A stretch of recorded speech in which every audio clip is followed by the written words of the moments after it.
കർത്താവിൻ്റെ ധന്യനാമം വാഴ്ത്തപ്പെടുമാറാകട്ടെ. വീട്ടിലെ സഭായോഗം എന്ന നിലയിൽ 30/11/2025 നവംബർ മാസം ഭവനാങ്കണത്തിൽ വീട്ടിലെ സഭ ഹൗസ് ചർച്ച് എന്ന നിലയിൽ ഞങ്ങൾക്ക് ദൈവസേനയിലായിരിക്കാൻ കർത്താവ് തന്ന വിലപ്പെട്ട സന്ദർഭത്തെ ഓർത്ത് നന്ദിയോടെ സ്തോത്രം ചെയ്യുന്നു.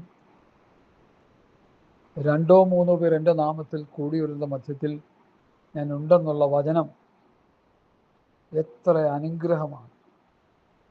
ഇന്ന് ബഹുമാനപ്പെട്ട ശുശ്രൂഷകന്മാർ അവരുടെ ഉദ്ദേശശുദ്ധി എന്തുമാകട്ടെ, ഞാൻ അവർക്ക് കുറച്ച് ബഹുമാനം കൊടുക്കുക.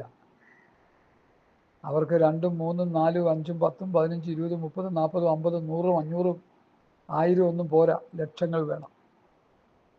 അവരുടെ ആഗ്രഹങ്ങൾ നിറവേറ്റിക്കൊണ്ടിരിക്കുക. ദൈവം നിറവേറ്റുന്നൊന്നും ഞാൻ പറയുന്നില്ല. സ്തോത്രം. അതിൻ്റെ ബെനിഫിറ്റ്സ് അവർ കൊയ്തുകൊണ്ടിരിക്കുക. ഹല്ലേലൂയ, സ്തോത്രം. പറയുമ്പോൾ കാര്യങ്ങളെല്ലാം വ്യക്തമാക്കി പറയണമല്ലോ. എന്നാൽ കർത്താവ് പറഞ്ഞത് 2-3 പേർ എൻ്റെ നാമത്തിൽ കൂടിയവരുടെ മധ്യത്തിൽ ഞാനുണ്ടല്ല. ദൈവവചന വസ്തുപ്രകാരം ജീവിക്കുന്ന 2-3 പേർ മതി. ക്യാപ്റ്റൻ ശമൂല് എന്നൊരു കർത്താവിൻ്റെ ദാസനെ ജീവിച്ചിരുന്ന അദ്ദേഹം ഇങ്ങനെ പറയുമായിരുന്നു. അദ്ദേഹത്തിൻ്റെ പല കാര്യങ്ങളും ഞാൻ അനുകരിക്കാറുണ്ട്. കാരണം വളരെ നല്ലൊരു ആദർശ ധീരനായിരുന്നു അദ്ദേഹം. അദ്ദേഹത്തിൻ്റെ അനുയായികളൊക്കെ ഏതവസ്ഥയിലാണെന്ന് ചോദിച്ചാൽ എനിക്കറിയത്തില്ല. സ്തോത്രം. ഇവരെല്ലാം വളരെ ക്ഷീണത്തിലാണെന്ന് പലപ്പോഴും ചിന്തിക്കേണ്ടി വന്നിട്ടുണ്ട്. അദ്ദേഹം ഇങ്ങനെ പറയും, ഞങ്ങളൊരു മീറ്റിംഗ് നടത്തുമ്പോൾ അനൗൺസ്മെൻറ്റ് ചെയ്യും, നോട്ടീസ് അടിച്ചോ ഏതെങ്കിലുമൊക്കെ നിലയിൽ കട്ടൗട്ടൊന്നും വയ്ക്കത്തില്ല. എനിക്കറിയാം, ഇംഗ്ലണ്ടിൽ കേരളത്തിലുള്ള ഏറ്റവും വലിയൊരു ദുരുപദേശി മീറ്റിംഗ് നടത്തിയപ്പോൾ കട്ടൗട്ട് വെച്ചു, തന്നോളം പൊക്കമുള്ള കട്ടൗട്ട്. ഒരു 10,000 സ്ക്വയർ ഫീറ്റുള്ള, 5000 വരുമെന്ന് എനിക്കറിയില്ല, 10,000, 2000, 3000 സ്ക്വയർ ഫീറ്റുള്ള 5000 സ്ക്വയർ ഫീറ്റ് വരും. ആ ഒരു ഹോളിൽ ഒരു 10-100 കട്ടൗട്ട്, പുള്ളിയുടെ അത്രയും വലിപ്പമുള്ളത്. ഞാൻ വിചാരിച്ചു, ഈ UK-യിലുള്ള വിശ്വാസികൾ ഇത്ര അതപ്പതിച്ചു പോയല്ലോ എന്ന് ഓർത്ത് ഞാൻ ദൈവസന്നിധി സങ്കടപ്പെടാറുണ്ട്. കാരണം ദൂതാരാധനയല്ലേ അത്. കൊലോസ്യ ലേഖനത്തിൽ പറയുന്നൊരു ദൂതാരാധന. പാസ്റ്റർമാരെ ദൂതന്മാരായിട്ട് കാണുന്നുണ്ട്. വേദോസ്തവം പറയുന്നുണ്ട്, പുതിയ നിയമം, പഴയ നിയമത്തിലും പുതിയ നിയമത്തിലും ശുശ്രൂഷകന്മാരെ ദൂതന്മാരെന്ന് പറയുന്നു, വിശേഷിപ്പിക്കുന്നു വചനം. അങ്ങനെയെങ്കിൽ അതൊരു ദൂതാരാധനയല്ലേ? പണ്ടാരണ്ടം പറഞ്ഞ പോലെ വെളിവുള്ളവൻ ഒരുത്തനും ആ 5000 സ്ക്വയർ ഫീറ്റിൻ്റെ ഉള്ളിൽ ഇരിക്കുന്നതിൽ ആരും ഇല്ലാതെ പോയോ എന്നോർത്ത് ഞാൻ അവരെ ഓർത്ത് സഹതപിക്കുക. എൻ്റെ ഈ ശബ്ദം കേൾക്കുന്ന ആരെങ്കിലും ഇങ്ങനെയുള്ള ചിന്താഗതിക്കാരുണ്ടെങ്കിൽ നിങ്ങളത് മാറ്റിക്കളണം ഹൃദയത്തിൽ നിന്ന്. പാസ്റ്റർമാരെ ആരാധിക്കൽ, അവർ മനുഷ്യരാണ്, അവർ ബലഹീനരാണ്. അതിനെ പൗലൂസ് പഠിപ്പിച്ചത്, പൗലൂസിൻ്റെ പക്ഷം, കേഫായുടെ പക്ഷം, അപ്പൊല്ലോസിൻ്റെ പക്ഷം, ക്രിസ്തുവിൻ്റെ പക്ഷം, കൊരിന്ത്യയിലെ വിശ്വാസികൾ തമ്മിത്തല്ലി വഴക്കുണ്ടാക്കി. അതാ 1-ാം ലേഖനത്തിലത്. 2-ാം ലേഖനത്തിൽ അവർ ക്രിസ്തുവിൻ്റെ പത്രങ്ങളായി, അപ്പോസ്തലന്മാരെ പോലെയായി. ഉപദേശം പഠിക്കാത്തത് കൊണ്ടാണ് ഈ ശൈശവാവസ്ഥ വിടാൻ കഴിയാത്തത്. ശൈശവാവസ്ഥയിൽ എന്തെല്ലാം കാട്ടിക്കൂട്ടും. ഞങ്ങൾക്കൊരു കുഞ്ഞുണ്ട് 5 വയസ്സ്. എന്തെല്ലാം വികൃതമാണ് അവൻ കാട്ടിക്കൂട്ടുന്നത്, എന്തെല്ലാം വികലമാണ് പറഞ്ഞു കൂട്ടുന്നത്. ഒറ്റയ്ക്കിരുന്ന് സംസാരിക്കും ഭ്രാന്തന്മാരെ പോലെ. അത് കുഞ്ഞാ. ആ കുഞ്ഞിൻ്റേതായ നിലയിൽ അതിനെ കാണുകയും ചിന്തിക്കുകയും ചെയ്യുമ്പോൾ അത് കുഴപ്പമില്ല. അത് അങ്ങനെ തന്നെ ആകണം. ഭൂമിയായിട്ടിരിക്കുകയല്ല, വർത്താനം പറഞ്ഞുകൊണ്ടിരിക്കുക. അടുത്തേക്ക് നോക്കുമ്പോൾ ആരും കാണത്തില്ല, ഒറ്റയ്ക്ക് പറയുക. അത് കുഞ്ഞാത്. അപ്പോൾ ശൈശവാവസ്ഥയിലുള്ളതാണ്. പക്വത ഉള്ളവരുന്ന് അതുപോലെ സംസാരിച്ചുകൊണ്ടിരുന്ന അവന് ഭ്രാന്താണെന്ന് പറയും നമ്മളല്ലേ. അതുകൊണ്ട് തമ്മിത്തല്ലിക്കൊണ്ടിരുന്ന വിശ്വാസികളെ പൗലൂസ് പഠിപ്പിച്ച ഉപദേശം എന്നെ വല്ലാതെ ഹഠാതാകർഷിച്ചു. പൗലൂസ് ചോദിക്കുക, പൗലൂസ് ആര്, അപ്പൊല്ലോസ് ആര്, കേഫ ആര്? നിങ്ങൾ ദൈവവചനം കേട്ട് കർത്താവിനെ വിശ്വസിക്കാൻ വേണ്ടി ഞങ്ങളായിരിക്കുന്നു. പൗലൂസ് നട്ടു, അപ്പൊല്ലോസ് നനച്ചു, ദൈവമത്രേ വളരുമാറാക്കിയത്. ഈ ഒരു പരിജ്ഞാനമില്ലാത്ത ഉപദേശിമാരാണ് നമ്മുടെ ക്രൈസ്തവ കോളത്തിൽ ആടുകളെ മേച്ചുകൊണ്ടിരിക്കുന്നു ഓർക്കുമ്പോൾ ലജ്ജ തോന്നുന്നു. തല നിലത്തോളം മുട്ടിക്കാനായിട്ട് എനിക്ക് തോന്നിപ്പോവുക. ഈ പരിജ്ഞാനമെങ്കിലും നമ്മൾ പ്രാപിച്ചെടുക്കണം. പാസ്റ്റർമാരെ രൂക്ഷമായിട്ട് വിമർശിക്കുകയാണെന്ന് ആരെങ്കിലും പറഞ്ഞാൽ, അതേ, അവരോടുള്ള ദൈവസ്നേഹത്തിൻ്റെ ആധിക്യം കൊണ്ട് ഇനിയെങ്കിലും ഈ സുബോധം ഉണ്ടാകണമെന്ന് കരുതിയാണ് ഞാൻ അവരെ വിമർശിക്കുന്നത്. അല്ലാതെ അവരോടുള്ള പകയോ വിദ്വേഷമല്ല. ഇനിയെങ്കിലും അത് മനസ്സിലാക്കണം. നീണ്ട 25 വർഷം വരെ പെന്തക്കോസ്തുകാരനായിട്ട് എനിക്ക് മനസ്സിലാക്കാൻ കഴിഞ്ഞില്ല. അതിനുശേഷം പിതാക്കന്മാരിൽ നിന്ന് കിട്ടിയ ഈ പുതിയ നിയമം, അപ്പോസ്തല ഉപദേശം, ക്രിസ്തുവിൻ്റെ ഉപദേശം, അതിലൂടെയാണ് ഈ കാര്യങ്ങൾ ഗ്രഹിക്കാൻ കർത്താവ് എനിക്ക് ഇടയാക്കിയതെന്ന് ഞാൻ എപ്പോഴും പറയുന്നതിൽ എനിക്ക് സന്തോഷമുണ്ട്. തലനരച്ച ശുശ്രൂഷകന്മാരെ ഇന്ന് സഭയിൽ ഇല്ലാത്തതാണ് നമ്മുടെ മൂല്യച്യുതിക്ക് ഒരു കാരണം. തല നരച്ചാൽ പോലും നരയ്ക്കാൻ വിടത്തില്ലെന്നുള്ളതാണ് അതിലും വലിയ ദുഃഖകരം. എന്തോ ചെയ്യാനാ? നരച്ച തല ശോഭയുള്ള കിരീടം. ഇപ്പൊ കിരീടത്തിൽ പെയിന്റ് അടി തുടങ്ങിയിരിക്കുക. വിശ്വാസികളും ശുശ്രൂഷന്മാരെല്ലാവരും ഉണ്ട്. സത്യമായിട്ട് ഞാൻ പറയാം, ഒരു ഡൈ ചെയ്ത പാസ്റ്ററിന്റെ പ്രസംഗം ഞാൻ കേൾക്കത്തില്ല. ഏത് മഹാനാണെന്ന് പറഞ്ഞാലും ശരി, സ്വർഗത്തിൽ നിന്ന് പൊട്ടി വീണെന്ന് പറഞ്ഞാലും ശരി, ഞാൻ കേൾക്കത്തില്ല. എനിക്ക് കേൾക്കണ്ടാവില്ല. അതെന്താ അങ്ങനെ കേൾക്കേണ്ടതെന്ന് പറയാനുള്ള കാരണമെന്ന് നിങ്ങൾ ആരെങ്കിലും എന്നോട് ചോദിച്ചാൽ ഞാൻ പറയും, പാസ്റ്ററെ, സഹോദര, 1 പത്രോസ് 2:1 ആകയാൽ സകല ദുഷ്ടതയും എല്ലാ ചതിവും എല്ലാ വ്യാജഭാവവും, ദുഷ്ടത, ചതി, വ്യാജഭാവം, അസൂയ, നുണ, ഇത് വിട്ടുകളഞ്ഞ് രക്ഷയ്ക്കായി വളരുവാൻ വചനമെന്ന മായമില്ലാത്ത പാല് കുടിച്ച് വളരുന്ന പാസ്റ്ററായിരിക്കണം വിശ്വാസികളെ വളർത്താനിരിക്കുന്നത്. അല്ല കുഞ്ഞുങ്ങളെ നടത്തുന്നത്? ഒരു മോട്ടിവേഷൻ്റെ ക്ലാസ് എടുക്കുക, കോളേജ് സ്റ്റുഡൻസ് അവിടെ വന്നിരിക്കുന്നത്. ഒരു 5ാം ക്ലാസ്സുകാരനും പോയിട്ട് എന്നാ മോട്ടിവേഷൻ നടത്താനാ? ഇന്നിപ്പോൾ 5ാം ക്ലാസ്സുകാരനും 10ാം ക്ലാസ്സുകാരനും സഭയിൽ പ്രസംഗിക്കുന്നത്. 80 90 വയസ്സുള്ള വയസ്സന്മാരിയ്ക്കുന്ന സ്ഥലത്ത് കൊച്ചു പിള്ളേർ കിടന്ന് ചപ്പും ചവറും പറഞ്ഞ് കിടന്ന് ബഹളം വയ്ക്കുക, ഇമോഷൻ ഉണ്ടാക്കുക. ഈ പിള്ളേർ ആരും ഉപദേശം പ്രസംഗിക്കുന്നവരല്ല, ചുമ്മാ ഇളക്കുക ആൾക്കാരായിട്ട്. ഞാൻ അവരുടെ പ്രസംഗങ്ങളൊക്കെ ശ്രദ്ധിച്ചിട്ടുണ്ട്. കൊച്ചു കുട്ടികൾ നല്ല ചുട്ട അടി കൊടുത്തിട്ട് അവിടെ പിടിച്ചിരുത്തണം, വചനം കേട്ടുകൊണ്ടിരിക്കാൻ പറയണം. അവരെ കൊണ്ട് പ്രസംഗിപ്പിച്ചിട്ട് സെൻട്രൽ പാസ്റ്ററും ലോക്കൽ പാസ്റ്ററും പിന്നെ മുതുക്കന്മാരായ വയോവൃദ്ധന്മാരായ അല്ലെങ്കിൽ വൃദ്ധന്മാരായ പ്രിയപ്പെട്ടവർ അവൻ പറയുന്നത് കേട്ടുകൊണ്ടിരിക്കുക. ഞാനതൊക്കെ ശ്രദ്ധിച്ചു നോക്കി. അവർ ഉപദേശമല്ല പറയുന്നത്, ചുമ്മാ ഇട്ട് ഇളക്കുക. ഈ പാര ഇട്ട് കുത്തി ഇളക്കുന്ന പോലെ ഈ ന്യൂ ജനറേഷൻ പാസ്റ്റർമാർ വിശ്വാസികളെ ഇട്ട് കുത്തി ഇളക്കുന്നവരെ പിള്ളേരും ഇട്ട് ഇളക്കുക. നമുക്ക് അനുഗ്രഹം തരും, വിടുതൽ തരും, നന്മ തരും, വിസ തരും, കാറ് തരും, വീട് തരും, ലോറി തരും, അത് തരും, ഇത് തരുമെന്ന് പറഞ്ഞ് വിശ്വാസികളെല്ലാം ഊതിയും ഉന്തിയും കുലപ്പിച്ചും ചിരിപ്പിച്ചും ഛർദ്ദിപ്പിച്ചും ഒക്കെ ഇട്ട് നാശിപ്പിച്ചുകൊണ്ടിരിക്കുന്ന ആ പ്രവണതയ്ക്ക് ഇനിയെങ്കിലും ഒരു അറുതി വന്നേ മതിയാകും. അതിന് ഈ സന്ദേശങ്ങൾ മുഖാന്തരമായി ഭവിക്കണമെന്ന് നിങ്ങളും പ്രാർത്ഥിക്കുക, ഞാനും പ്രാർത്ഥിച്ചുകൊണ്ടിരിക്കും. മൊഹോര പറഞ്ഞ് അധികം സമയം കളയാൻ താല്പര്യപ്പെടുന്നില്ല. ഒരു 10 മിനിറ്റാണ് ഞാൻ മൊഹോരയ്ക്ക് വേണ്ടി ഇപ്പോൾ വെച്ചേക്കുന്നത്. മുമ്പൊക്കെ മൊഹോര തന്നെ ഒരു 30 മിനിറ്റോളമൊക്കെ ആയി പോകുന്നത് എനിക്ക് എന്തോ ഒരു പ്രയാസം പോലെ തോന്നി. 10 മിനിറ്റിനുള്ളിൽ മൊഹോരോ കഴിഞ്ഞിട്ട് സബ്ജക്റ്റിലേക്ക് കടക്കാൻ പോകും. അതുകൊണ്ട് പ്രിയമുള്ളവരെ, സത്യവേദ പുസ്തകം വായിക്കുകയും പഠിക്കുകയും ധ്യാനിക്കുകയും ചെയ്യണം. അത് പഠിപ്പിക്കുകയും ചെയ്യണം. പഠിപ്പിച്ച ഉപദേശരൂപം ഹൃദയപൂർവ്വം അനുസരിച്ചു നിങ്ങൾ പാപത്തെ സ്വാതന്ത്ര്യം പ്രാപിച്ച് നീതിക്ക് ദാസന്മാരായി. റോമർ 6:17. റോമർ 16:17 നിങ്ങൾ പഠിച്ച ഉപദേശത്തിന് വിപരീതമായി പാസ്റ്റർമാർ ദൈവത്തെ ഓർത്ത് ഉപദേശം സഭയെ പഠിപ്പിക്കുക. നിങ്ങളുടെ ചരക്കെല്ലാം നിങ്ങളുടെ ഉള്ളിൽ വച്ചേക്കുക. നിങ്ങളുടെ അഭിപ്രായങ്ങളും നിങ്ങളുടെ തോട്ട്സുകളും നിങ്ങളുടെ ചിന്തകളും നിങ്ങളുടെ ആലോചനകളെല്ലാം ഹൃദയത്തിൻ്റെ ഉള്ളിൽ എവിടെയെങ്കിലും കൊണ്ടുവന്ന് സൂക്ഷിച്ച് വെച്ചിട്ട് ഈ അപ്പോസ്തലന്മാരുടെ ഉപദേശം എടുത്ത് സഭയെ പഠിപ്പിച്ച് അവരെ കർത്താവിൻ്റെ വരവിന് വേണ്ടി ഒരുക്കുക. ഇനി അധിക സമയമില്ല. സഭ ഒരുങ്ങട്ടെ. ദൈവസഭ ആത്മീയ വളർച്ച പ്രാപിക്കട്ടെ, ആത്മീയ വർധന പ്രാപിക്കട്ടെ, ആത്മീയ നിറവ് പ്രാപിക്കട്ടെ. ക്രിസ്തുവിൻ്റെ സമ്പ്രദായ പ്രായത്തിൻ്റെ അളവിലേക്ക് അത് നടത്തപ്പെടട്ടെ. ഏത് മനുഷ്യനെയും ക്രിസ്തുവിൽ തികഞ്ഞവരാക്കി നിർത്താനായിട്ട് നമുക്ക് ഒരുമിച്ച് കൈകോർക്കാം. ഞാൻ നിങ്ങളോടൊപ്പമുണ്ട്. വ്യവസ്ഥ വിട്ടാണെങ്കിൽ എന്നെ കിട്ടത്തില്ല. ഹല്ലേലൂയ. പൈസയ്ക്ക് വേണ്ടി പ്രസംഗിക്കുന്നവർ, ഭൗതികത്തിന് വേണ്ടി പ്രസംഗിക്കുന്നവർ, സ്ഥാനമാനങ്ങൾക്ക് വേണ്ടി പ്രസംഗിക്കുന്നവർ, ലാഭത്തിന് വേണ്ടി പ്രസംഗിക്കുന്നവർ കുമിഞ്ഞു കൂടിക്കൊണ്ടിരിക്കുക. ഞാൻ എൻ്റെ യൂട്യൂബിൽ അപ്ലോഡ് ചെയ്തൊരു മെസ്സേജിൽ ഇങ്ങനെ പറഞ്ഞു, 2.5 ഗ്ലാസ് ചൂടുവെള്ളം തന്നാൽ കേരളത്തിൽ എവിടെയും വന്ന് ഫ്രീ ആയിട്ട് പ്രസംഗിക്കാം. ഞാൻ കാശുള്ളവനായിട്ടല്ല, ഞാൻ വളരെ ഞെരുങ്ങി ജീവിക്കുന്നവനാണ്. പക്ഷേ ഈ ദ്രവ്യാഗ്രഹികളുടെ ഈ പ്രസ്താവന കേട്ടിട്ടാണ് അങ്ങനെ ഒരു പ്രസ്താവന ഇറക്കാൻ എനിക്ക് പ്രചോദനം കിട്ടിയത്. മനസ്സിലായോ? അതുകൊണ്ട് പ്രിയമുള്ളവരെ, ഈ ദിവസങ്ങളിൽ ദൈവവചന വ്യവസ്ഥപ്രകാരം നമുക്ക് ശുശ്രൂഷ ചെയ്ത് നിത്യതയ്ക്ക് വേണ്ടി ജനത്തെ ഒരുക്കാം, സ്വർഗരാജ്യത്തിന് വേണ്ടി ജനത്തെ ഒരുക്കാം. അതിനായിട്ട് കർത്താവ് നമ്മെ സഹായിക്കട്ടെ. ഇന്നത്തെ ഞങ്ങളുടെ പഠന വിഷയം റോമാലേഖനം 12-ാം അധ്യായം. പുതിയ നിയമത്തിലെ ആദ്യത്തെ ലേഖനമാണ് റോമാലേഖനം. റോമാലേഖനത്തിൻ്റെ ഏറ്റവും ശ്രദ്ധേയമായൊരു പഠനം ഇന്നാരും പഠിപ്പിക്കുന്നില്ല എന്ന് വലിയ വേദനയോടെ ദുഃഖത്തോടെ ഞാൻ പറയട്ടെ.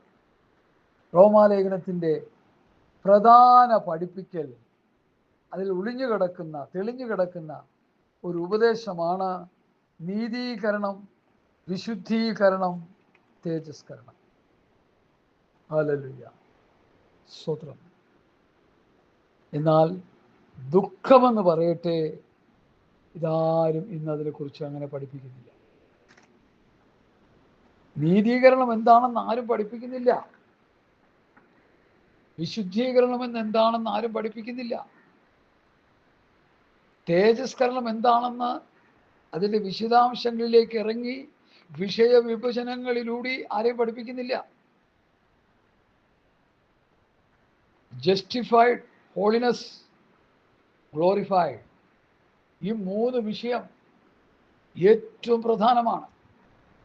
ഈ മേഖലകളിലൂടെ കടന്നു പോകാതെ ഒരു വ്യക്തിക്ക് നിത്യത പ്രാപിക്കാൻ കഴിയുകയില്ല തന്നെ. ഉറപ്പിച്ചും തറപ്പിച്ചും ഞാൻ പറയുക. കർത്താവിൻ്റെ മഹാകരുണയാൽ, മഹാകൃപയാൽ ഈ ഉപദേശം ഒരല്പം പഠിക്കാനായിട്ട് സ്വർഗത്തിലെ ദൈവം എനിക്ക് ഭാഗ്യം നൽകി.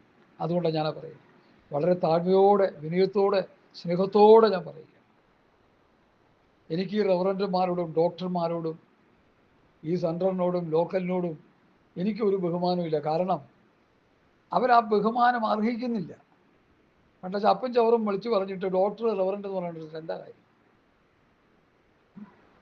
ഒരു എളിയ കർത്താവിൻ്റെ ദാസനായിട്ട് പൗലോസിനെ പോലെ ഞാനാകുന്നത് കൃപ എന്ന് പറഞ്ഞ് മുമ്പോട്ട് പോകുന്നതാണ് അഭികാമ്യമെന്ന് ഞാൻ ശക്തമായ ഭാഷയിൽ ഇതുപോലെ കാലം ഞാൻ വിളിച്ചു പറയുക.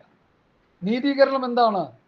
ദൈവം തൻ്റെ പുത്രനായ യേശു ക്രിസ്തുവിനെ ഈ ലോകത്തിലേക്ക് അയച്ച് 33.5 വയസ്സിൽ ക്രൂശ് മരണത്തിലൂടെ ലോകത്തെ രക്ഷിക്കുകയാണ്. ലോകത്തിൻ്റെ പാപത്തെ ചുമക്കുന്ന ദൈവത്തിൻ്റെ കുഞ്ഞാടായി യേശു ക്രിസ്തു അറുക്കപ്പെട്ട് കഴിഞ്ഞപ്പോൾ ആ യേശു ക്രിസ്തുവിൻ്റെ പരമയാഗത്തിൽ വിശ്വസിക്കുന്നവന് പിതാവാം ദൈവം നീതിമാനെന്ന് പ്രഖ്യാപിക്കുന്നു. അതാണ് ജസ്റ്റിഫൈഡ്, നീതീകരണം. ഇനി അടുത്തതോ വിശുദ്ധീകരണം. റോമർ 6:19 വാക്യം ഒന്ന് പാസ്റ്റർ വായിച്ച ഒച്ചത്തിൽ. റോമർ 6:19. വിശുദ്ധീകരണത്തെ കുറിച്ച് റോമർ 6:19 പറയുന്നുണ്ട്. നമുക്കൊന്ന് വായിക്കാം. വിഷയത്തിലേക്ക് വരുന്നുണ്ട്. റോമൻ ജഡത്തിന്റെ ബലഹീനത നിമിത്തം മാനുഷ്യരീതിയിൽ പറയുന്നു, നിങ്ങളുടെ അവയവങ്ങളെ അധർമ്മത്തിനായി അശുദ്ധിക്കും അധർമ്മത്തിനും അടിവുകളാക്കി സമർപ്പിച്ചതുപോലെ ഇപ്പോൾ നിങ്ങളുടെ അവയവങ്ങളെ വിശുദ്ധീകരണത്തിനായി, വിശുദ്ധീകരണം, ഹോളിനെസ്, വിശുദ്ധീകരണത്തിനായി നീതിക്ക് അടിമകളാക്കി സമർപ്പിക്കും. കണ്ടോ? അപ്പൊ നീതീകരണം, വിശുദ്ധീകരണം. ഇനി തേജസ്കരണം കിട്ടണോ? അല്ലേ? തേജസ്കരണം എടുത്തു തരാം. നീതീകരണത്തിനും വാക്യമുണ്ട്.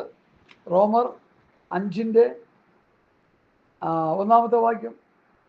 വിശ്വാസത്താൽ നീതീകരിക്കപ്പെട്ടിട്ട്, എന്ത് വിശ്വാസത്താൽ? യേശു ക്രിസ്തുവിലുള്ള വിശ്വാസത്താൽ. യേശു ക്രിസ്തുവിൻ്റെ പാപത്തിനു വേണ്ടി മരിച്ചുവെന്ന് ഏതൊരു പാപിയും, ഏത് മതക്കാരനും രാജ്യക്കാരനും ഭാഷക്കാരനും വംശക്കാരനും ഗോത്രക്കാരനും വിശ്വസിക്കുമ്പോൾ, യേശു എൻ്റെയും പാപത്തിനു വേണ്ടിയാണ് മരിച്ചുവെന്ന് വിശ്വസിക്കുമ്പോൾ പിതാവാം ദൈവത്തിൻ്റെ നീതീകരണം ഓട്ടോമാറ്റിക്കായിട്ട് അവന് കിട്ടുന്നു. അത് വിശ്വാസത്താൽ നീതീകരണം മാത്രമേ ഉള്ളൂ. നീതി ചെയ്ത് വിശുദ്ധീകരണം പ്രാപിച്ചുകൊണ്ടിരിക്കണമെന്ന് 2-ാം ഭാഗം. അങ്ങനെ വിശുദ്ധീകരണം പ്രാപിച്ചുകൊണ്ടിരിക്കുമ്പോൾ തേജസ്കരണത്തിലേക്ക് നടത്തപ്പെടുമെന്ന് 3-ാം ഭാഗം. നിങ്ങളിതൊക്കെ ഇതേ നിലയിൽ കേട്ട ആരെങ്കിലും ഉണ്ടെങ്കിൽ എനിക്കൊന്ന് കമൻറ്റ് ചെയ്താൽ വളരെ ഉപകാരമായിരിക്കും. ആ മെസ്സേജ് എനിക്കൂടെ ഒന്ന് പാസ് ചെയ്ത് തരണം. എനിക്കത് കേട്ടൊന്ന് അനുഗ്രഹം പ്രാപിക്കാനാണ്. സ്തോത്രം. റോമർ 8:29-30 കൂടി ഞാൻ വായിക്കുന്നു. അവൻ മുന്നറിഞ്ഞവരെ തൻ്റെ പുത്രൻ അനേക സഹോദരന്മാരിൽ ആദ്യജാതനാകേണ്ടതിന് അവൻ്റെ സ്വരൂപത്തോട് അനുരൂപരാകുവാൻ അവൻ നമ്മെ മുൻനിയമിച്ചിരിക്കുന്നു. മുൻനിയമിച്ചവരെ വിളിച്ചും വിളിച്ചവരെ നീതീകരിച്ചും നീതീകരിച്ചവരെ തേജസ്കരിച്ചും ഇരിക്കുന്നു. ഞാൻ 3 കാര്യങ്ങൾ പറഞ്ഞു. റോമാലേഖനം, നീതീകരണം, വിശുദ്ധീകരണം, തേജസ്കരണം. ഈ 3നും വാക്യം ഞാൻ തന്നു കഴിഞ്ഞു. ഇനി നീതീകരണത്തെക്കുറിച്ച് ശക്തമായി പഠിപ്പിക്കുന്ന ഒരു ഭാഗം കൂടി റോമാലേഖനം ക്ലാസ്സായിട്ട് എടുക്കുന്നത് കൊണ്ടാണ് ഞാനത് പറയുന്നത്. അല്ലെങ്കിൽ അത് പറയത്തില്ല. അത് വേറെ സബ്ജക്റ്റായിട്ട് ഞാൻ എടുത്തേനെ. ആ റോമർ 3 ഹല്ലേലൂയ സ്തോത്രം 19 മുതലുള്ള വാക്യങ്ങൾ ഞാൻ വായിക്കുന്നു. എല്ലാവരും ശ്രദ്ധിക്കണേ. ന്യായപ്രമാണം പറയുന്നത് ന്യായപ്രമാണത്തിന് കീഴിലുള്ളവരോട് പ്രസ്താവിക്കുന്നു നാം അറിയുന്നുവല്ലോ. അങ്ങനെ ഏതുവായും അടഞ്ഞ് സർവ്വലോകവും ദൈവസന്നിധിയിൽ യോഗ്യമായി തീരേണ്ടതത്രേ. അതുകൊണ്ട് ന്യായപ്രമാണത്തിൻ്റെ പ്രവൃത്തികളാൽ ഒരു ജഡവും നീതീകരിക്കപ്പെടുകയില്ല. പ്രമാണത്താൽ പാപത്തിൻ്റെ പരിജ്ഞാനം അത്രേ വരുന്നത്. ഇപ്പോഴോ ദൈവത്തിൻ്റെ നീതി. സബ്ജക്റ്റ് തുടങ്ങിയ 3:21 മുതൽ നീതീകരണത്തെക്കുറിച്ചുള്ള വ്യക്തമായൊരു സ്റ്റേറ്റ്മെൻറ്റ് പൗലോസ് ആത്മാവിൽ എഴുതി വച്ചിരിക്കുന്ന ഒന്ന് പഠിച്ച് മനസ്സിലാക്കുക ദൈവമക്കളെ. ഇപ്പോഴോ ദൈവത്തിൻ്റെ നീതി എല്ലാവർക്കും യേശു ക്രിസ്തുവിലെ വിശ്വാസത്തോടുള്ള ദൈവനീതി തന്നെ ന്യായപ്രമാണം കൂടാതെ വെളിപ്പെട്ടു വന്നിരിക്കുന്നു. അതിന് ന്യായപ്രമാണം പ്രവാചകന്മാരും സാക്ഷ്യം പറയുന്നു. ഒരു വ്യത്യാസമില്ല. എല്ലാവരും പാപം ചെയ്ത് ദൈവതേജസ്സില്ലാത്തവരായി തീർന്നു. അവൻ്റെ കൃപയാൽ ക്രിസ്തുയേശുവിലെ വീണ്ടെടുപ്പ് മൂലം സൗജന്യമായത്രേ നീതീകരിക്കപ്പെടുന്നത്. അടുത്താണ് നീതീകരണത്തെക്കുറിച്ചുള്ള ഒരു ഡെഫിനേഷൻ പൗലോസ് പറയുന്നത്. വിശ്വസിക്കുന്നവർക്ക് വേണ്ടി അവൻ തൻ്റെ രക്തം മൂലം പ്രായശ്ചിത്തമാവാൻ ദൈവനെ പരസ്യമായി നിർത്തിയിരിക്കുന്നു. ഭൂമിയുടെ ഏറ്റവും മധ്യസ്ഥലമാണ് യെരൂശലേം. അവിടെ നിർത്തിയിരിക്കുക യേശു ക്രിസ്തുവിനെ. ദൈവം തൻ്റെ പൊറുമയിൽ മുൻകഴിഞ്ഞ പാപങ്ങളെ ശിക്ഷിക്കാതെ വിടുക നിമിത്തം തൻ്റെ നീതിയെ പ്രദർശിപ്പിക്കുവാൻ, ദൈവത്തിൻ്റെ നീതിയെ പ്രദർശിപ്പിക്കുവാൻ തൻ്റെ പുത്രനെ ഭൂമിയുടെ മധ്യത്തിൽ നിർത്തിയിരിക്കുന്നുവെന്ന്. താൻ നീതിമാനും യേശുവിൽ വിശ്വസിക്കുന്നവരെ നീതീകരിക്കുന്നവനും ആകൊണ്ട് ഇക്കാലത്ത് തൻ്റെ നീതിയെ പ്രദർശിപ്പിക്കുവാൻ തന്നെ അങ്ങനെ ചെയ്തത്. നീതീകരണം, വിശുദ്ധീകരണം, തേജസ്കരണത്തെക്കുറിച്ച് ഒരു ചെറിയ അറിവ് വചനം പഠിക്കുന്നവർക്ക് കിട്ടിക്കാണും എന്ന് ഞാൻ വിശ്വസിക്കുക. റോമാലേഖനത്തെ തൊട്ട് കഴിഞ്ഞാൽ ഇത് പറയാതെ നമുക്ക് മുമ്പോട്ട് പോകാൻ പറ്റത്തില്ല പ്രിയമുള്ളവർ. അതുകൊണ്ട് ഞാനിത് പറയാനിടയായിത്തീർന്നു. റോമാലേഖനത്തെ തൊട്ടാൽ ഇത്രയും കാര്യങ്ങൾ പറയാതെ റോമാലേഖനം പ്രസംഗിക്കുന്നത് ഭംഗിയല്ല. കാരണം അതുപോലൊരു വിഷയമാണ് റോമാലേഖനത്തിൽ കിടക്കുന്നത്. നീതീകരണം, വിശുദ്ധീകരണം, തേജസ്കരണം. ഇത് പഠിച്ചു മനസ്സിലാക്കി ആ വിശുദ്ധീകരണത്തിൻ്റെ പാന്താവിൽ ഇപ്പം നീതീകരണം കർത്താവ് ചെയ്തു, തേജസ്കരണം കർത്താവ് ചെയ്യാൻ പോകുന്ന സ്വർഗത്തിലെ ദൈവം ചെയ്യുന്നത് അത് രണ്ടും. ഇതിന് നടുക്ക് കിടക്കുന്ന വിശുദ്ധീകരണം ഒരിക്കിട്ടം വന്ന് അവസാന ശ്വാസം പോകുന്നത് വരെ ഒരു ഭക്തയുടെ ജീവിതത്തിൽ അനുവർത്തിക്കേണ്ട വിഷയമാണ് വിശുദ്ധീകരണം. വചനമനുസരിച്ച് നീതി ചെയ്തുകൊണ്ടിരിക്കുമ്പോൾ വിശുദ്ധീകരണം കിട്ടിക്കൊണ്ടിരിക്കും. കുടുംബജീവിതത്തിൽ, സമൂഹ ജീവിതത്തിൽ, സഭാജീവിതത്തിൽ, ജീവിതത്തിൻ്റെ എല്ലാ തുറകളിലും അപ്പോസ്തലന്മാരുടെ ഉപദേശം അനുസരിച്ച് ജീവിക്കുമ്പോൾ നമുക്കൊരു സാധനം കിട്ടും. അത് നീതി ചെയ്യുക, വചനം അനുസരിക്കുക. വചനമനുസരിക്കുമ്പോൾ നമുക്ക് എന്ത് കിട്ടും? വിശുദ്ധീകരണം കിട്ടിക്കൊണ്ടിരിക്കും. ആ വിശുദ്ധീകരണത്തിൻ്റെ അന്തമാണ് നിത്യജീവൻ. എടുത്തു പറയാൻ സമയമില്ല. റോമർ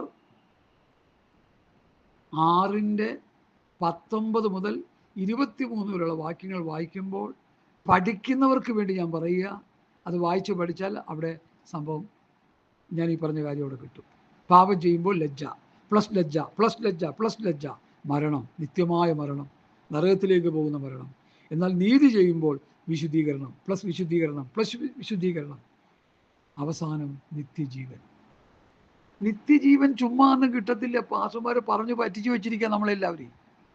25 വർഷം എന്നെയും പറഞ്ഞു പറ്റിച്ചു. സ്വർഗത്തിലെ ദൈവം അത് കഴിഞ്ഞപ്പോൾ ആ വചന വെളിപ്പാട് തന്നു. കാരണം വചനത്തിന് വേണ്ടി ദാഹിച്ച് നടക്കുകയായിരുന്നു. ഞാൻ മദ്രാസിൽ ഒരു പ്രിൻറ്റിങ് ടെക്നോളജിയുടെ ഒരു ട്രെയിനിങ്ങിന് വേണ്ടി പോയ സമയത്ത് ഞാൻ അവിടെ കുറേ പേരൊന്നും ഞാൻ പറയുന്നില്ല, പാക്കാ ദുർപദേശം പറയുന്നവർ അവിടെ വരുന്നതും കണ്ട് ഞാൻ അങ്ങോട്ടൊക്കെ പായാനിടയായി. വചനം ആര് പ്രസംഗിച്ചാലും അത് ദുരുപദേശമാണോ നല്ല വചനമാണോ എന്നോ തിരിച്ചറിവില്ലാത്തൊരു കാലത്ത് അങ്ങോട്ടും ഇങ്ങോട്ടും കിടന്ന് പായാനിടയായി. അങ്ങനെ പാഞ്ഞ എനിക്ക് ചില വർഷങ്ങൾ കഴിഞ്ഞപ്പോൾ യഥാർത്ഥ പഥ്യവചനം, പഥ്യോപദേശം, ക്രിസ്തുവിൻ്റെ ന്യായപ്രമാണം, ക്രിസ്തുവിൻ്റെ ഉപദേശം, കർത്താവായ യേശുക്രിസ്തുവിൻ്റെ പഥ്യവചനം, ഭക്തിക്കൊത്ത ഉപദേശം, രാജകീയ ന്യായപ്രമാണം, സ്വാതന്ത്ര്യത്തിൻ്റെ തികഞ്ഞ ന്യായപ്രമാണം, തമ്മിൽ തമ്മിൽ ഭാരങ്ങളെ ചുമപ്പീൻ, ഇങ്ങനെ ക്രിസ്തുവിൻ്റെ ന്യായപ്രമാണം നിവർത്തിപ്പീൻ എന്ന വ്യവസ്ഥയിൽ ആ ഉപദേശ സത്യങ്ങൾ കർത്താവ് എന്നെ പഠിപ്പിച്ചു. എനിക്ക് പഠിക്കാൻ കൃപ നൽകി. എന്നെ അതിന് കർത്താവ് ഇടയാക്കി സഹായിച്ചു. കൃപയാൽ കൃപയാൽ കൃപയാൽ അത് ഞാൻ മരണം വരെയും പറഞ്ഞുകൊണ്ടിരിക്കും. കേൾക്കുന്നവർക്ക് കേൾക്കാം, വേണ്ടാത്തവർക്ക് വേണ്ട. പലരും ഡിലീറ്റ് ഈ മെസ്സേജിൽ നിന്നൊക്കെ ഇറങ്ങിപ്പോയിട്ടുണ്ട് വാട്സപ്പിൽ നിന്ന്. ഞാൻ അവരോട് പറയും, എനിക്ക് അവരോട് ഒരു പിണക്കുമില്ല. കാരണം ഇത് സ്വർഗരാജ്യത്തിൻ്റെ മർമ്മങ്ങളാണെന്നേ.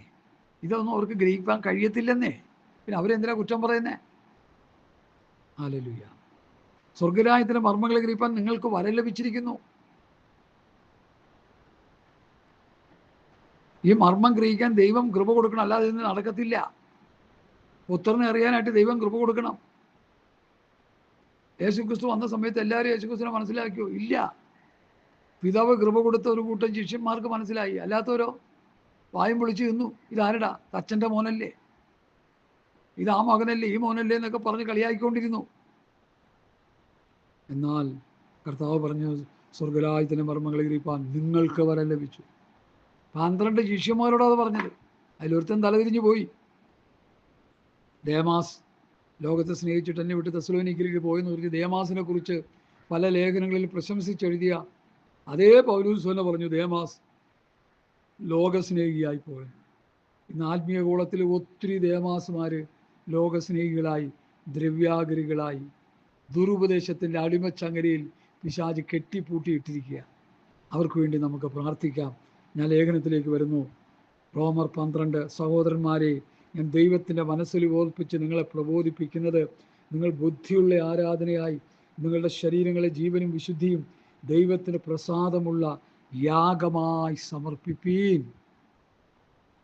ഹല്ലേലൂയ. വളരെ പ്രാർത്ഥനയോടെ നമുക്ക് ദിവസനിലായിരിക്കാം. റോമർ 12-ന്റെ 1-ാമത്തെ വാക്യം പുതിയ നിയമ യാഗത്തെയാണ് കാണിക്കുന്നത്. പഴയ നിയമത്തിൽ 5 യാഗങ്ങളുണ്ട്. ഞാൻ അങ്ങോട്ടൊന്നും പോകുന്നില്ല. അത് മൃഗത്തെ കൊണ്ടുവന്ന് യാഗം അർപ്പിക്കുന്ന യാഗം. അതിൽ പ്രാവം കുഞ്ഞുണ്ട്, തരിമാവുണ്ട്, ഇതൊക്കെ യാഗം അർപ്പിക്കും. ആട് മാട് എല്ലാം ഉണ്ട്. ആ പുതിയ നിയമത്തിലേക്ക് വരുമ്പോൾ ആടുമാടുകളെ എല്ലാം യാഗം കഴിക്കേണ്ടത് ക്രിസ്തുവിൻ്റെ യാഗപീഠത്തിൽ നാം നമ്മെ തന്നെ യാഗവസ്തുവായിട്ട് അർപ്പിക്കുക ചെയ്യും. നമ്മെ തന്നെ യാഗവസ്തുവായിട്ട് അർപ്പിക്കുക ചെയ്യും. നാം തന്നെ യാഗമൃഗം. ഇന്ന് പലരും മനസ്സിലാക്കിയിട്ടില്ല. നമ്മളെന്തോ സംഭവമാണെന്ന് പറഞ്ഞിരിക്കുക. ഇല്ല ദൈവമക്കളെ, ഓരോ ദിവസവും കർത്താവിൻ്റെ സന്നിധിയിൽ നമ്മളെ യാഗമായിട്ട് അർപ്പിച്ചുകൊണ്ടിരിക്കണം. യാഗമായിട്ട് അർപ്പിച്ചുകൊണ്ടിരിക്കണം. പഴയ നിയമത്തിൽ യാഗം കഴിപ്പിക്കാൻ വന്നപ്പോൾ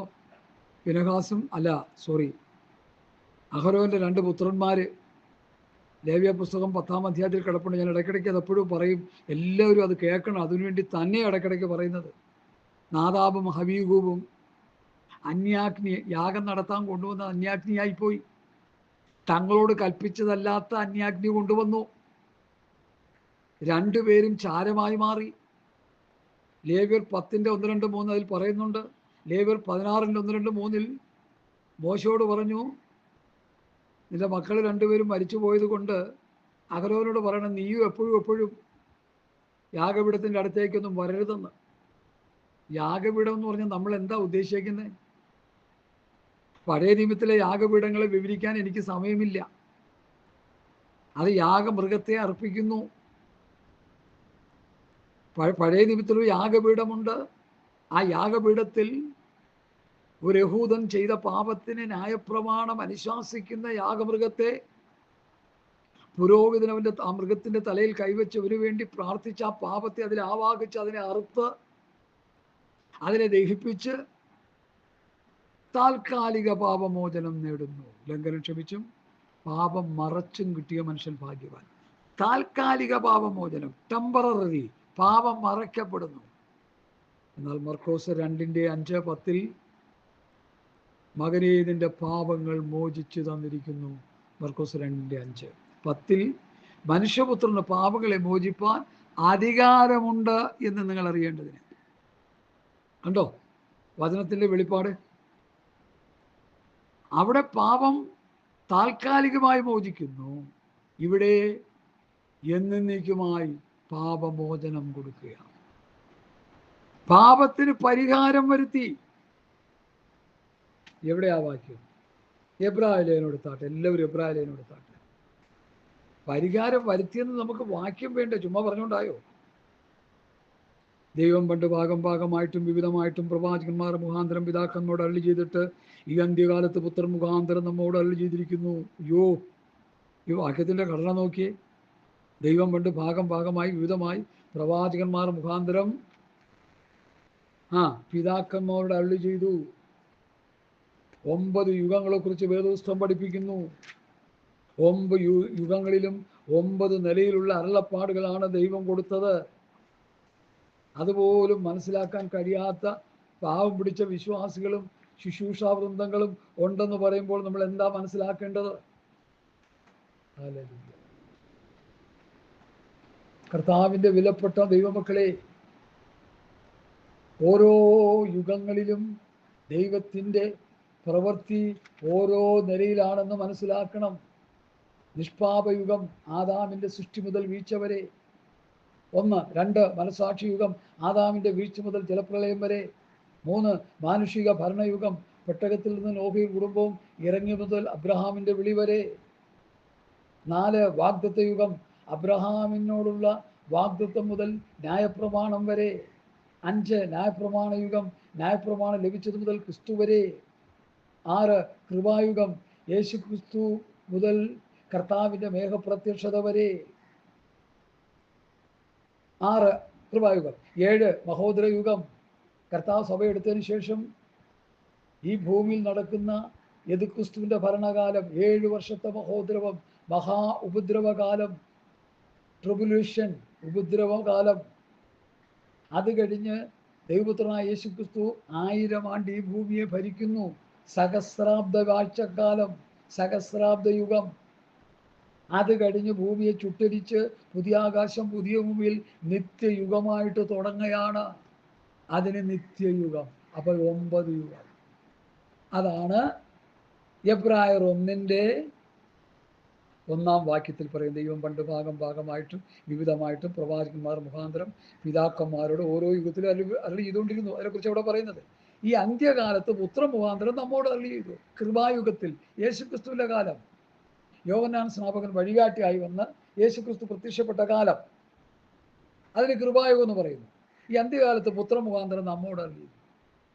പുത്ര മുഖാന്തരം നമ്മോട് അരുളി ചെയ്തിരിക്കുമ്പോൾ പിന്നെ മോശയോടുള്ള അരുളപ്പാടിന് വേണ്ടി നാം ആരെങ്കിലും പോയാൽ നമ്മളെപ്പോലെ പമ്പര വിഡ്ഢികൾ ലോകത്ത് വേറെ ആരെങ്കിലും ഉണ്ടോ? ന്യായപ്രമാണം പറയുന്നത് ന്യായപ്രമാണത്തിൽ കീഴുള്ളവരോടാ. ന്യായപ്രമാണത്തിന്റെ നിവൃത്തി കർത്താവായ യേശുക്രിസ്തു വരുത്തിയെന്ന്.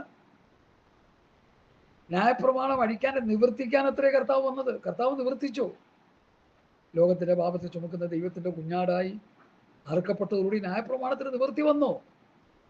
ഇപ്പൊ എന്തൊക്കെ ന്യായപ്രമാണം നിവർത്തിക്കാൻ നടക്കുക. ഈ ഇടയ്ക്കൊരു സഹോദരി ഇങ്ങനെ പറഞ്ഞെന്ന് കേട്ടു. ആളും പേരും ദേശമൊന്നും ഞാൻ പറയുന്നില്ല. ഒരു വള്ളിയെങ്കിലും പുള്ളിയെങ്കിലും ഒഴിഞ്ഞു പോകത്തില്ല, അതുകൊണ്ട് നമുക്കും ഉണ്ടെന്ന്. നമുക്കുണ്ട്. ന്യായപ്രമാണം പറയുന്നത് ന്യായപ്രമാണത്തിൽ കീഴുള്ളവരോടാ. ഞാൻ ന്യായപ്രമാണത്തിൽ ഒഴിവുള്ളവരാണെന്ന് റോമർ 7-ൽ, റോമർ 6-ൽ പറയുന്നു. അതിനെക്കുറിച്ച് ഞാൻ ഒത്തിരി പറഞ്ഞിട്ടുള്ളതുകൊണ്ട് ഇപ്പോൾ അത് പറയാൻ താല്പര്യപ്പെടുന്നില്ല. നമ്മൾ അനുസരിക്കേണ്ട പ്രമാണം തമ്മിൽ ഭാരങ്ങളെ ചൊവ്വിൽ ക്രിസ്തുവിൻ്റെ ന്യായപ്രമാണം നിവർത്തിക്കും. അപ്പോൾ തന്നെ പഴയ നിയമത്തിലെ കാര്യങ്ങൾ പഠിച്ച് മനസ്സിലാക്കി ഗ്രഹിച്ച് അതിൻ്റെ അർത്ഥങ്ങൾ നമ്മൾ മനസ്സിലാക്കിയിരിക്കണം. പഴയ നിയമം ഇല്ലാതെ പുതിയ നിയമം ഇല്ല. എന്നാൽ അനുസരിക്കേണ്ടത് രക്ഷയ്ക്ക് ജ്ഞാനിയാക്കാൻ മതിയായ തിരുവെഴുത്തുകളെ നിന്നോട് കേട്ടു പഠിച്ചില്ലേ? അതാ തിമോഥെയോസിനോട് പറയുന്നു. എല്ലാ വചനങ്ങളും ദൈവശ്വാസ്യമാണ്. ആദിയിൽ ദൈവം എന്ന് തുടങ്ങി വെളിപ്പാടിൻ്റെ ആമീൻ കർത്താവ് യേശുക്രിസ്തു വരണമേ എന്ന് പറയുന്നത് വരെയും ദൈവശ്വാസ്യമാണ്. തിമോഥെയോസിന്റെ ലേഖനത്തിൽ പൗലോസ് തിമോഥെയോസിനെ പഠിപ്പിക്കുന്ന അങ്ങനെയാ. എല്ലാ തിരുവെഴുത്തും ദൈവശ്വാസ്യമാകിയാൽ. എന്നാൽ അവിടെ തന്നെ അതിൻ്റെ മുമ്പിൽ കാണുന്നു രക്ഷയ്ക്ക് ജ്ഞാനിയാക്കുവാൻ മതിയായ തിരുവെടുത്ത് നീ എന്നോട് പഠിച്ചതാണ്. അതാ പുതിയ നിയമം. പൗലോസ് പഴയ നിയമത്തിൻ്റെ അഗ്രഗണ്യനായിരുന്നു. വാലിയൻ്റെ വാദപ്പെടുത്തിയ ന്യായപ്രമാണം മുഴുവൻ പഠിച്ചതല്ലേ. ന്യായപ്രമാണം അനുസരിച്ചാൽ നീ കൃപയിൽ നിന്ന് വീണുപോയി, നീ ക്രൂശിൻ്റെ ശത്രുവാണെന്ന് പൗലോസ് അവസാനം പഠിപ്പിച്ചു. ഗലാത്യ ലേഖനം 5-ാം അധ്യായത്തിൻ്റെ 1, 2, 3, 4 വാക്യങ്ങൾ വായിക്കുമ്പോൾ കാണാൻ കഴിയും. നീ ന്യായപ്രമാണത്തിൻ്റെ കീഴിൽ പോയാൽ നീ കൃപയിൽ നിന്ന് വീണുപോയി. സ്തോത്രം. അതുകൊണ്ട് പ്രിയമുള്ളവരെ, കാര്യങ്ങൾ മനസ്സിലാക്കി മുമ്പോട്ട് പോകണം എന്ന് ഞാൻ കർത്താവിൻ്റെ നാമത്തിൽ നിങ്ങളെ ഓർപ്പിക്കുക.